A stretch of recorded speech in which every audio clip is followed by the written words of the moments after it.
Laura, we've had a statement come in from Buckingham Palace. Could you just tell us a little bit more about that? Yeah, that's right. This statement says that following scheduled and ongoing medical treatment for cancer this morning, the King experienced temporary side effects that required a short period of observation in hospital.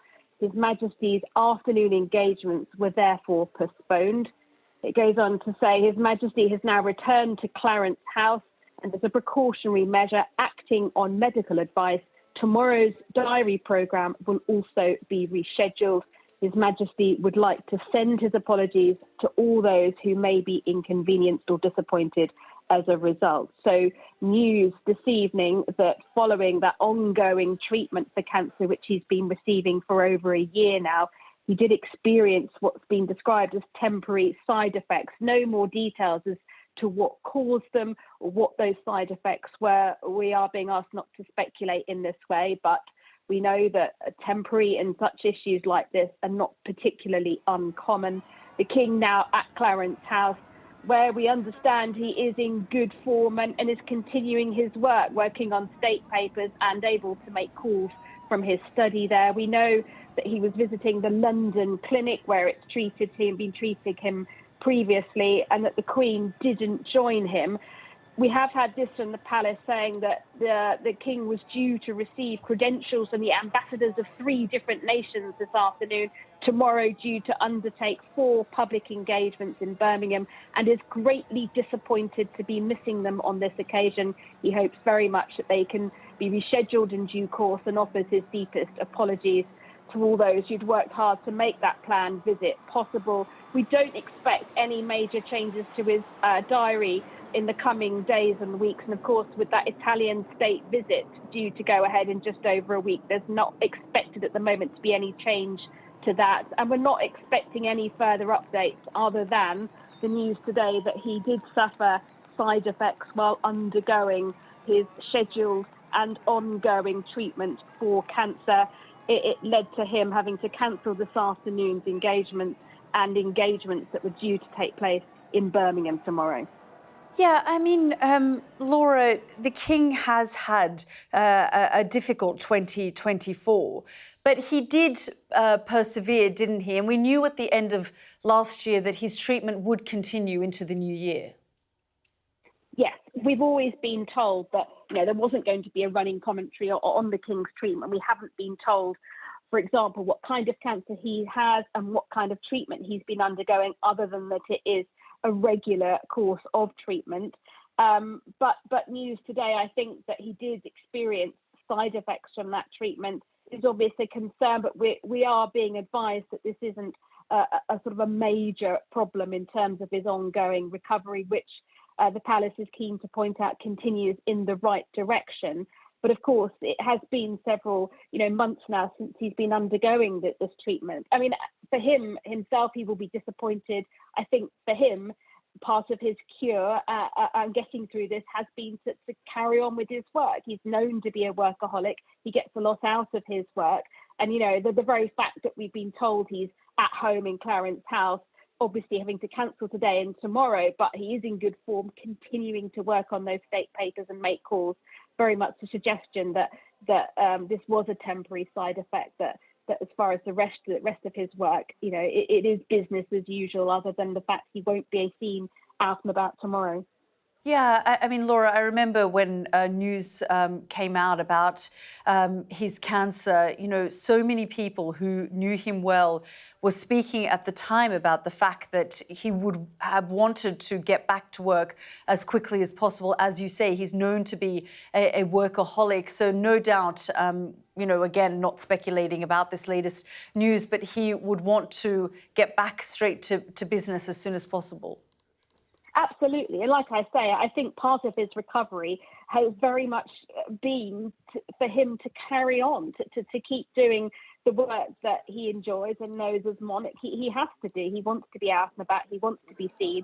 And he does enjoy meeting people. I think, when we hear that the palace says he hopes they can reschedule these these engagements. He's greatly disappointed to be missing them on this occasion. That will be heartfelt from him. He offering, as they say, his deepest apologies to those who work so hard to make the visits possible. I mean, his diary is meticulously planned and planned well in advance, weeks and months, it's mapped out. So he appreciates, the effort it goes to getting him anywhere. And that disappointment that's been mentioned, it is genuine, I think. But, you get a sense of how busy he has been. I mean, today meant to be meeting the ambassadors from 3 different nations, tomorrow, several engagements in Birmingham. So, just those a day and a half shows, how much he's missed. But I think we are getting the sense that things will be back to normal next week, and what's been missed this week can hopefully be rescheduled at some point. But lots of thoughts, I think, to Italy and that big state visit coming up. He's not going to be meeting the Pope because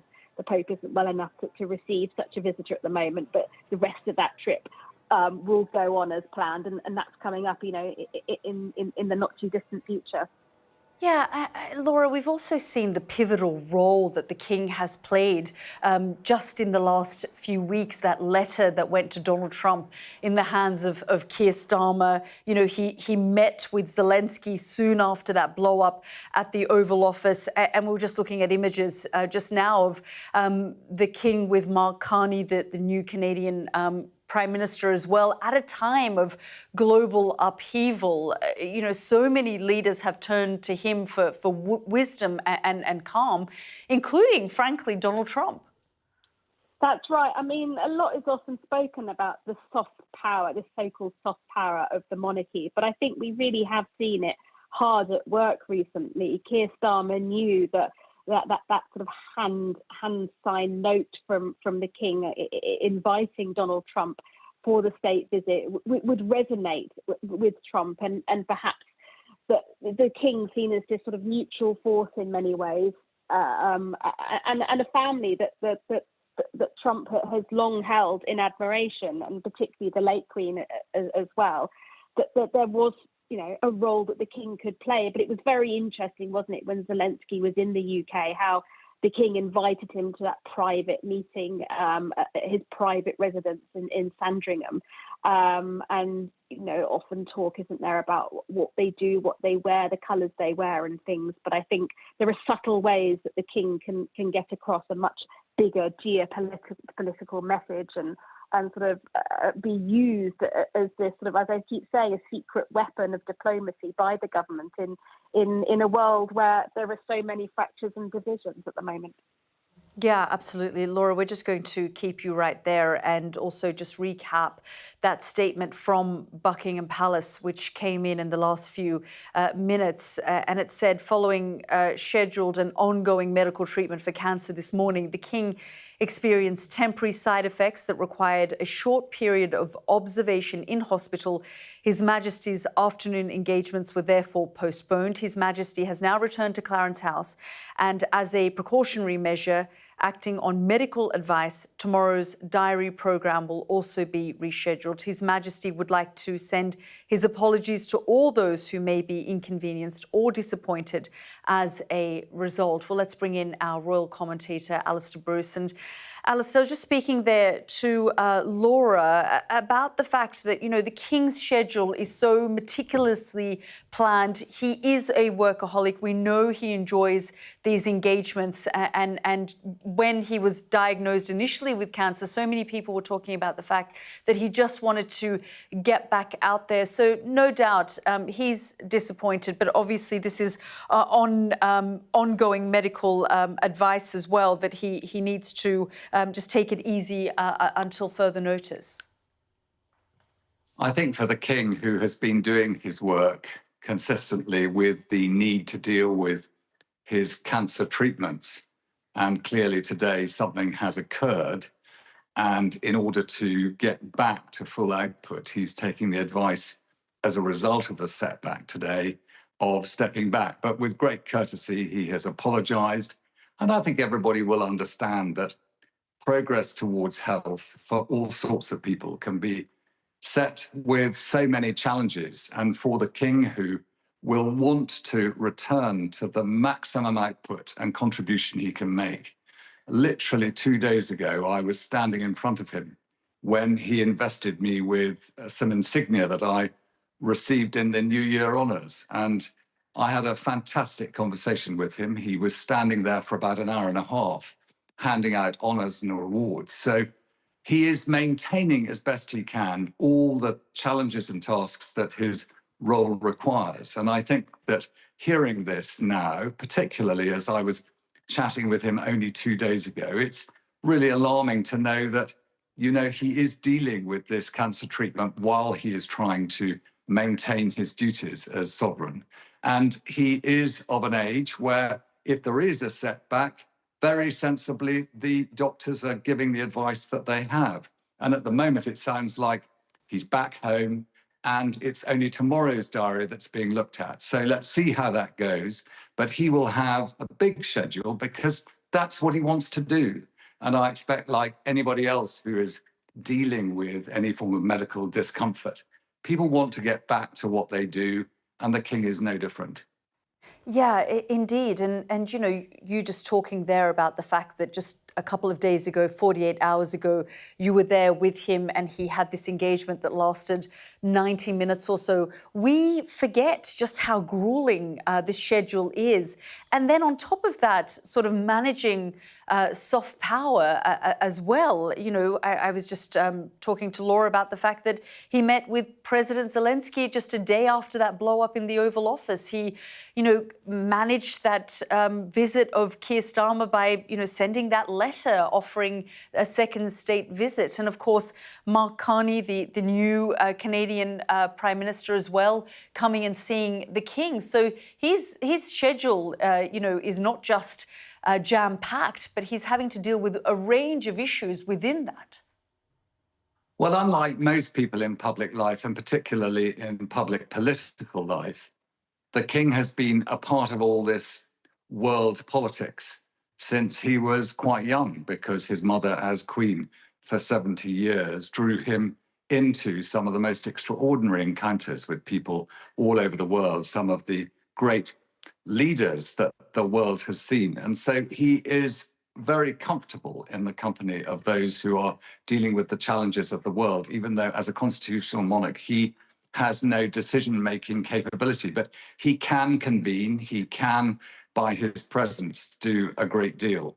So I think that the fact that today, despite so much going on in the world, he's had a setback, I sense from Buckingham Palace that they see him back providing that soft power pretty soon. But it is always wise when there has been any kind of setback, particularly at the age he now carries, to take the advice of doctors and restore the maximum degree of strength and capability. Because as you point out, where he can be supportive in a challenging world, in support of not just the United Kingdom, but of the other 14 nations of which he's head of state, then that's what he's there for. And I'm sure that's what he'll want to do. Yeah, and of course, Alistair, he has had a difficult 2024. We know the impact it's had on his health, the prostate treatment, and then the cancer diagnosis. And we knew at the end of last year that it was going to carry on into the new year. So, this doesn't entirely come as a surprise, given the challenges he's had over the course of the last 12 months or so.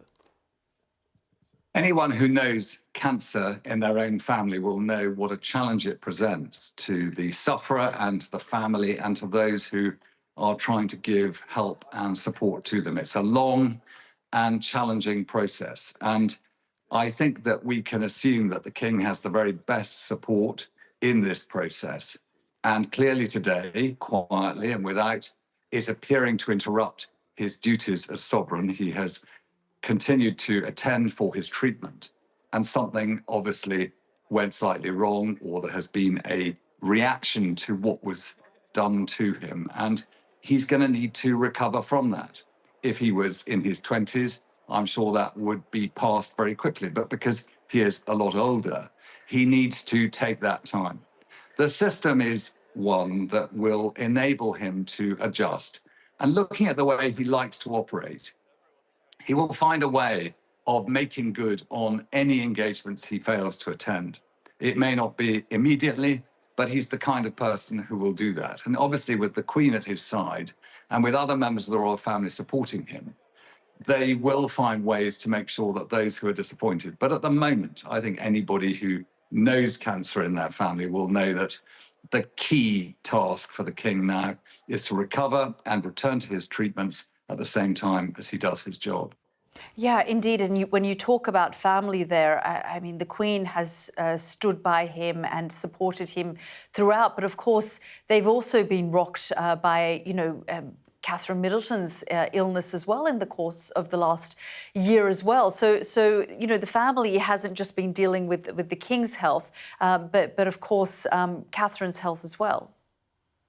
Well, countless families face cancer, and it very often hits more than one at the same time. And I think from that point of view, the royal family is able in its own way to reflect the similar challenges that others face. And I don't think that the king is unaware of that. And I don't think that the king would want in any way anyone to understand his situation as different from their own in their own family. But for him, there are very clear duties in supporting the process of government, not only in the United Kingdom, but also in the other nations of which he's head of state and as head of the Commonwealth. And as you were pointing out, in this very delicate position he seems to find himself in, where he is able to influence some challenging events in the world, he will want to get back to that and be as useful to the nations as they try and sort out the challenges they face as he can. But of course, facing those treatments, you can't avoid them. You have to deal with them because cancer knows no difference between kings and anyone else. Alistair, when you saw him a couple of days ago in that engagement, was he in good spirits? I mean, I've had an audience with him a couple of times as well, and he's just always so present. Well, he was hysterically funny, actually. He was teasing me and he was asking what I was up to at the moment. And I said, well, I find myself commentating on Sky News about events that you're generally at. So he then gave me quite a tough time. But at the same time, he was doing this with everybody who came through for their MBEs, OBEs and other honours. And I was quite near the beginning of the list of people he was going to see that day. And as I say, it took about an hour and a half overall. But he is adept at doing this. I'm sure he was as charming with everyone who came through. But for me, and if I can therefore reflect upon everybody who he interacted with, he made it a very special day for me and my family. So, this is what he can do. He can convene not only people who've done whatever it is they've done in the community, but also he can convene people at the top of government all over the world. And he can provide an environment where he pulls people together and perhaps they can deal with the challenges of the world. And I think that that is what he knows is his key delivery. And I think he'll be wanting to get better. But as I say, he has to negotiate the challenges of cancer. And cancer can show no mercy and show no quarter given to anyone, whoever they are. Alistair, I'm just going to read a couple of other statements from a Buckingham Palace source. It says His Majesty was due to receive credentials from the ambassadors of 3 different nations this afternoon. Tomorrow, he was due to undertake 4 public engagements in Birmingham and is greatly disappointed to be missing them on this occasion. He very much hopes that they can be rescheduled in due course and offers his deepest apologies to all those who would work so hard to make the planned visit possible. And that is very genuine, isn't it, Alistair? I mean, him. When he says he, offers his deepest apologies, he very much appreciates these events that are put on for him, his schedule, the meetings he has, wherever he goes. He's very much present in all of those. So to be missing them, especially when they are months in advance they're planned for, he knows the disappointment around this. But of course, those who would be waiting for him would understand that he is dealing with this at the moment. I think he said that the statement mentioned that he was very disappointed. I'm going to offer some different words. I expect he's absolutely furious that he can't go to Birmingham tomorrow. He'll know how much effort the people of Birmingham particularly the organisations he was going to, will have put into planning his visit, and he will know that he could have done some good. And that will really distress him, I think. And it is very much a part of the inevitability that if you hold such a high-profile role, and yet at the same time you're negotiating treatments for cancer, it's surprising that this hasn't happened more often, but it's happened this time. And I know he will be disappointed, or rather furious, that he can't go to Birmingham on this occasion. But you were mentioning that the statement goes on to say that apologies have been sent and every effort will be made to try and reconvene. You know, this is a role that isn't a job. It's with him every day for the rest of his life. And the fact that he's now challenged with this medical situation is a reminder that, you know, his mother for 70 plus years, day in, day out, had to maintain, as he is, the responsibilities of continuing kingship. It's an extraordinary existence. It's a life, a state of existence. And, you know, for him, it is a challenge that he has to deal with cancer as well. But, you know, on this occasion, he's been knocked back. On this occasion, it seems it won't be for very long that he takes to recover. And I'll bet he'll be back with a vengeance, trying to smile at as many faces as he can, encouraging and listening. And he always looks people straight in the eyes, listens to their story, and makes them feel heard. You know, as did the late Queen, and you talk there about the late Queen and the role that she played in geopolitics and using the soft power, the respect that she wielded by global leaders. And we're certainly now seeing that same sort of thing for the King, certainly in the last few months when there has been so much upheaval in global affairs. We've seen the sort of respect that Donald Trump has shown to him, even in that blow up in the Oval Office. You know, when Volodymyr Zelensky, the Ukrainian president, arrived here, he went to see the King, and it just seemed to really bring down the temperature of that moment of tension. Well, the King will have wanted to see Zelensky principally because he was encouraged and guided to do so by the Prime Minister and on the advice of the Foreign Office. And where the King can act in support in a constitutional way of the government of the day and the intention of the United Kingdom in geostrategy, then he will always do that. And I think you're right. I think it did play its part in trying to restore perhaps an element of confidence in President Zelensky after what had happened before he returned to the challenges that he faces also day by day. But, you know, Elizabeth II was very fortunate. She had a robust constitution. She was seldom ill. And we have a situation where the King has been hit with cancer very early in his reign, and he's having to negotiate it.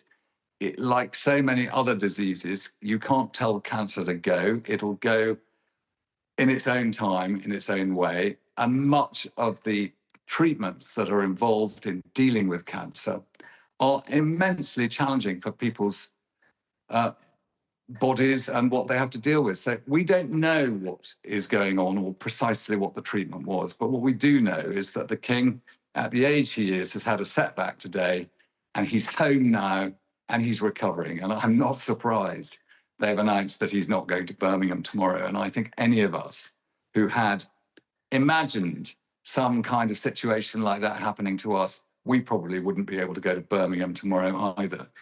And I hope that very quickly he can return to his duties, because he'll be really annoyed not to be able to go to Birmingham, because that's what he's there to do. And he loves doing what it is his duty to do.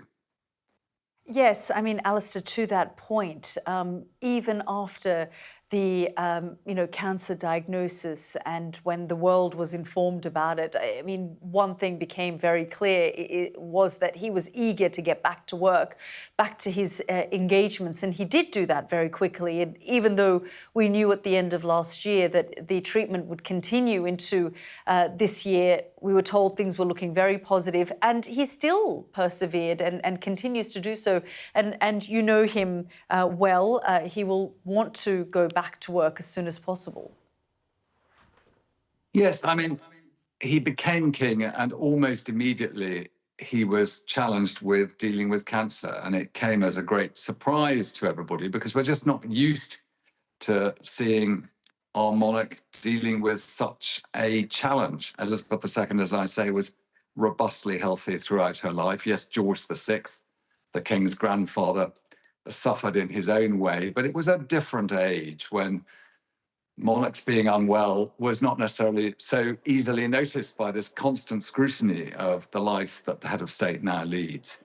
For the king now, he is always being watched. We see film of him almost every day. And when he is unwell, when anything occurs, it is naturally of great interest. And here we are discussing it. So today, going for a treatment quietly, he's been doing his cancer treatments without drawing any attention, going very privately to wherever it is he goes. Something occurred today, it set him back, and he's home again with the Queen now. And I'm sure he will rest tonight. And as I say, aggravated, probably furious that he can't get on with the duties that have been organised for tomorrow. Birmingham is such a key part of the United Kingdom. And whatever it was he was due to do, it would have been something he would have agreed to some time ago. Much planning would have gone into it. And I expect he'll do everything he can when he's better to find another occasion to go and see the good people of Birmingham and get on with what it is to provide the leadership that kingship can offer as a sense of continuity and the deep keel in the rough waters of time. And that's what a monarch is there to do. He learnt it from Elizabeth II, who in turn picked it up from King George VI, and Charles III is continuing that. And I think it just must aggravate him to have had this setback. And I hope he's feeling a bit better today.